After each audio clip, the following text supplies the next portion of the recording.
Good afternoon. My name is Hzal Anubewei. I was born Anthony Fudge, Cleveland, Ohio. And yeah, I've known Pete since 1968 when I met him. A friend of mine, her name is Crystal King, picked me up on the corner, 1968, to take me to see some guys read poetry. Her brother, her older brother, was actually a good friend of mine. But they knew I liked to read books. And so it's like, I guess, a godsend thing. But that particular evening, it was like Friday night, usually there was like anywhere from 5, maybe 10 of us, sometimes 20 hanging out on the street. And so she took me down to see Norman, or not to see Norman, but to see these guys read poetry. A school called John Hay. I had never, ever in my life seen black poetry, not being read. And when I saw it, it completely blew my mind. So I haven't been the same since, honestly. Of the guys that read that evening, and there were some people there who were very good writers. One in particular who was, in my mind, like the dean of writers at that point, Russell Atkins, who was very well known in Cleveland, Ohio. Actually known across the planet, actually, but specifically in the state of Ohio and among certain types of writers. So my education started there. That was, I think, either in March or April, somewhere around there, early spring of '68. I had just turned, 21, 1967. And didn't really have a direction, just hanging out. I wasn't in school. I had worked at the post office, lost my job, and just kind of hanging out. But when I heard the poetry, then it completely changed everything. Changed my diet, really. Because I don't know if Norm was a vegetarian at that time, I think so. But I began to get into like foods. I had already read the Kabbalion. I read that in, I think, 66 or 67, which is a book about the 7 basic laws of the universe. And when I became aware that they were aware of that book, then that put me definitely in Pete's pocket. Okay, I was already enamored with the fact that he was reading this unbelievable poetry, more so than anybody. I mean, his stuff was like, for me, it was like a light. And so I took that information, that platform, and he introduced me to Donald Freeman, who was a revolutionary, which furthered my, I guess what you said, my education. For the next 2 years, that's what I was doing. Studying and learning how to write. And Pete was good. Within 6 months of meeting Norman, Hzal Anubewei, who was down in Lee at the time, read my very first poem. Pete had a 60 or 65 or 66 red Camaro. He picked, I forgot where he picked hot key up at, but I was in the back seat, my little young self, and you know, when you're young, you're aggressive, think you know something, and Pete and well, no, I call him Pete, was sitting in the front seat, him and Haki, and Pete said, "This is Fudge," and Haki just said, "Hey, how you doing?" You know, I was just a kid. So I said, "Well, would you mind reading my poem?" And he looked at me like, "Read your poem?" And Pete said, "Read this poem." So he read it. He said, "Is this your first poem?" I said, "Yeah." He said, "Okay, fine." So that was like my education. First time I ever read in front of a group. I think I had been writing maybe, I don't know, this had to be like 69 maybe late 68, 69. And we were in this community center, and Pete read, some other people read. And, because I had been going to workshops at Caribou with Russell Atkins. Oh, also at that time, there was Muntu Poets. Muntu Poets was founded by, I think he came up with the name for it, if I'm not mistaken. I think Pete's the one that came up with the name for Muntu Poets, which still exists in Cleveland. Him, Sababa Akili, who was a mentor of Amama Mabaka. Amama used to come to Cleveland a lot back then. And so I had an opportunity within the first 6 to 7 months or so of learning this craft of meeting these unbelievable people. Because of what? Because of Norman. He was the draw. He was the magnet. He was the person. And so I met Donnell Lee, Amamir Baraka, Nikki Giovanni, I don't think Carolyn Rogers. She didn't come until the 70s. And Gwendolyn Brooks, when he did that thing at Case Western Reserve, I met her then. Quincy Troop came then. Norman did some unbelievable stuff, really. One thing that he did, we created this group called Ramakan Artists, which he made me the president of, him and Russell Atkins. And it was the first time this had ever been done that I know of anywhere in the country. And people don't talk about it, but for, I think it was a week, and I think this was around either the same time or right before then, where we had the state, the entire state of Ohio, set up to do writers' presentations with Cleveland as a focal point. And so we had people like Kelvin Herndon, I think was his name. He was I forgot what school, he was outside of Cleveland, because I read them once. But we have the whole state set up to bring in writers. And so Quincy Troop came, and Carolyn Rogers, I think Larry Neal, and Eugene Redmond, Larry, what's his name, Mama Real was there, Mama Real Baraka, just a slew of Sonia Sanchez, I think she came. I said Nikki, she was there. Anybody that you can think of was there. And what they did was the colleges, all the colleges in Cleveland, collectively brought them in. It was the first time that had ever happened. Where before you'd have like individual colleges bring in like maybe 1 or 2 writers or have a writers conference or a writers summit or writers reading. This was different, and it was Pete's idea. And we did it through Ramakan Artists. He was something different. He really was. So let me do this. So you had Chester Himes, Langston Hughes, and then Russell Atkins, who was also created the longest running black magazine called Freelance. And he was one of the first people to publish, what's his name? I'm not remember Baraka, Leroy Jones. He was going under the name of Leroy Jones back then. So Pete was a poet's poet. Okay. As I said in there, Pete wasn't really what you call a student, even though he got his degree. But Pete already had a degree. You know what I'm saying? He didn't need a degree to do what he had done. He was already degreed.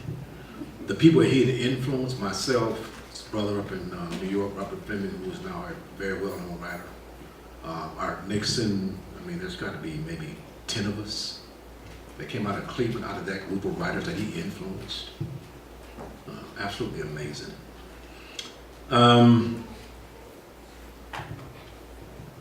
So the thing about it is, when you hear Pete's poetry, you hear a person who has the ability to, I call it distilling. He could do in 10 words, which would take me 100. Really. Still takes me 100. So Priscilla says I'm a prolific writer. I'm a writer who's trying to learn to condense. But Pete was just unbelievable, and so that's why he was like my mentor. Still trying to get to where he was.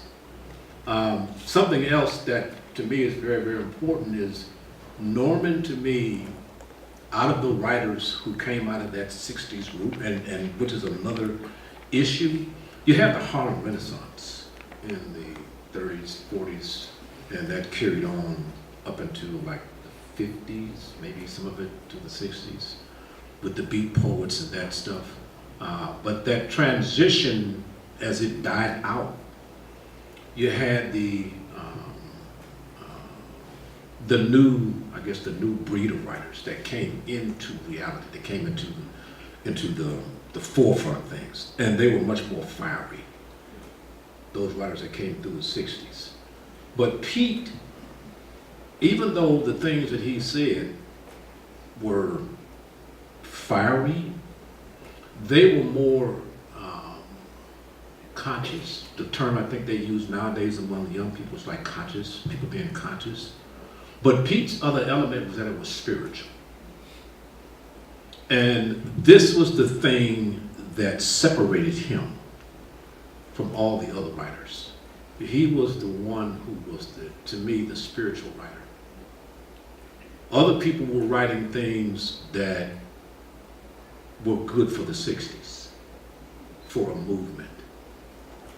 Pete wasn't writing for the 60s, to me. He was writing for eternity. You know, Pete was writing things that you could read, that any culture could read, that would stretch beyond 100 years. And you read his stuff and it's clear, because it would wake you up like, wow.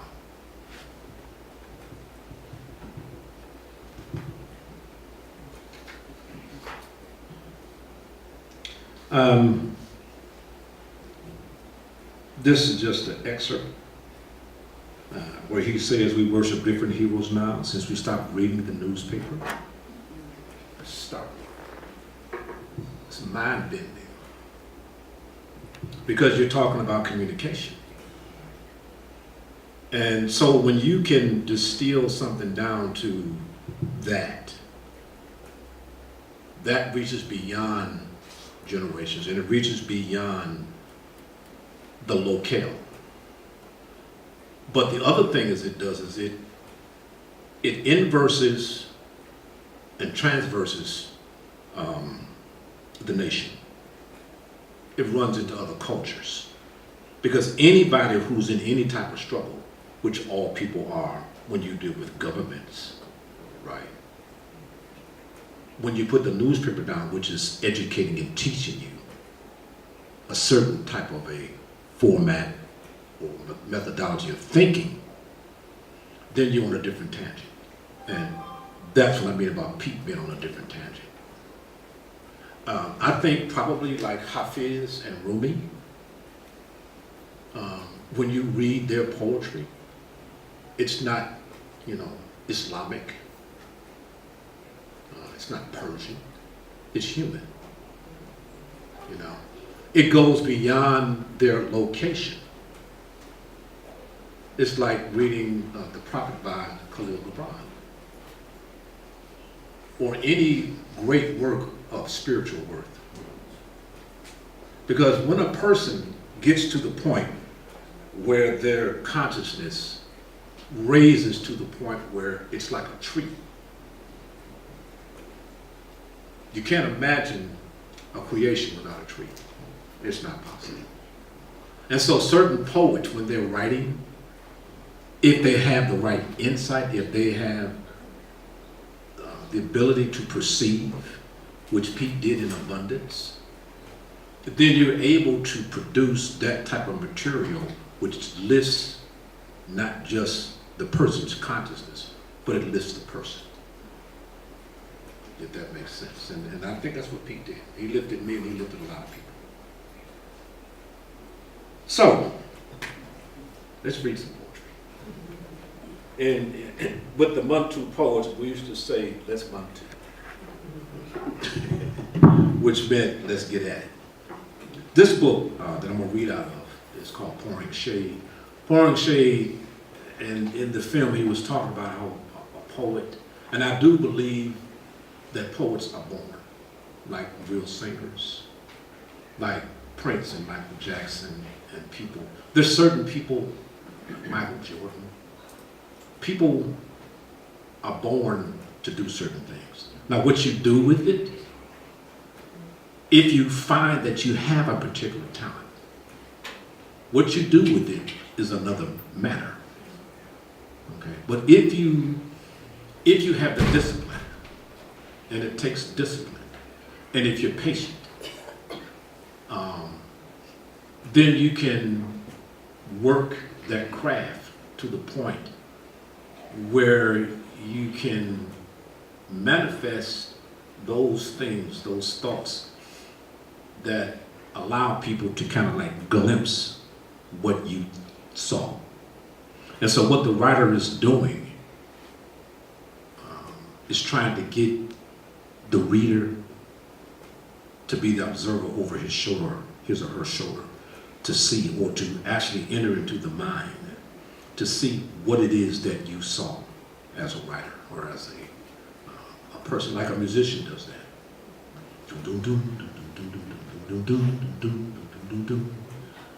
They're trying to get you to hear what it is that they're hearing, right? Or painters do that, or photographers. Anybody who's an artist. And this is why governments come get artists first. You got to kill it, especially the poets. We got to kill the poets because they're putting out visions out here, you know. And those words, it's the written word. Everybody knows that the written word has power.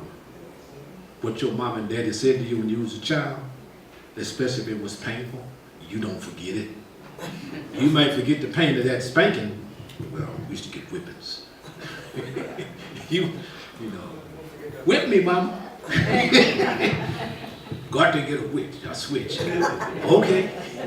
I'm gonna beat your ass. All right. Okay. And they're gonna wear you out. When it's over, that weapon, whatever you got, it's gonna go away. But if they call you stupid, or you don't have no common sense, or you a fool, or you done something foolish, you don't forget that. Or when you do something stupid, you don't forget that. And when they chastise you with that tongue, especially mama, if she gets to lashing you with her tongue, you don't forget that. Those words, they sting, okay? But anyway, so pouring shade came from me seeing rain falling. I'm sitting in my front room, looking out the window. It's like a day like today, the rain is falling. And a cloud, it's just the weirdest thing. All of a sudden, there was like a shadow that came across with something with the rain. And I'm like, wow, it's pouring shade. I mean, it's like, then I said to myself, oh, that's pretty poetic. So I said, I think I might have something there. So I wrote several, maybe, I don't know, 15, 20 poems called Pouring Shade. They're all called Pouring Shade. So this one is called Pouring Shade. Pour some shade on the road to cool my feet. Pour some on my hands, I'm tired from the wheat. Pour some sweet shade on my head, I need some relief. Let it flow like honey, drip like maple syrup. Serve me a glass of lemonade. Stirred to the taste of sweet shade, poured on everything, poured on a rainbow, even the colors of nature. Want to know how it feels to taste sweet.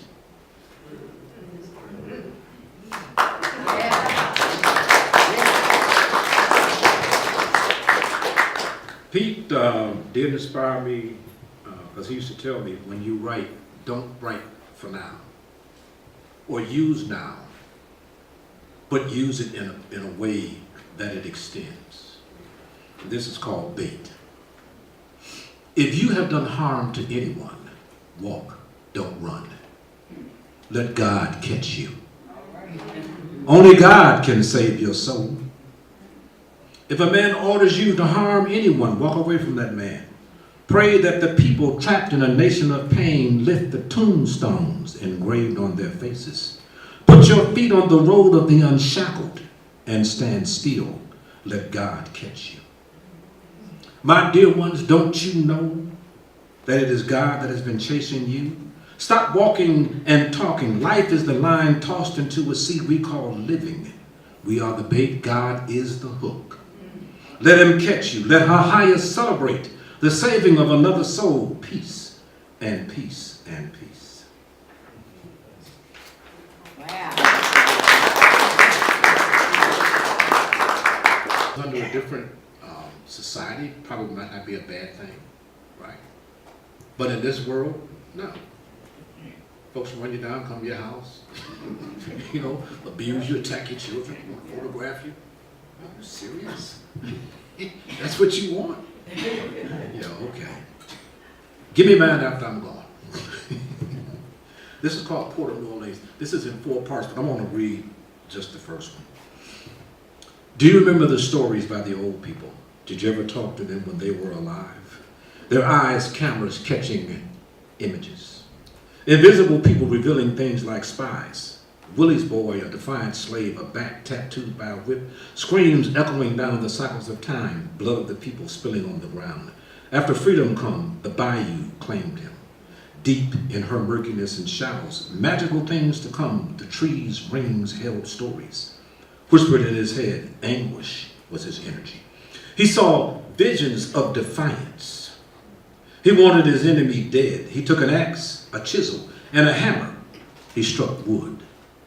There was a face in there crying for a chance to exist. He struck wood. A wooden head appeared with a mouth open to God. He struck wood.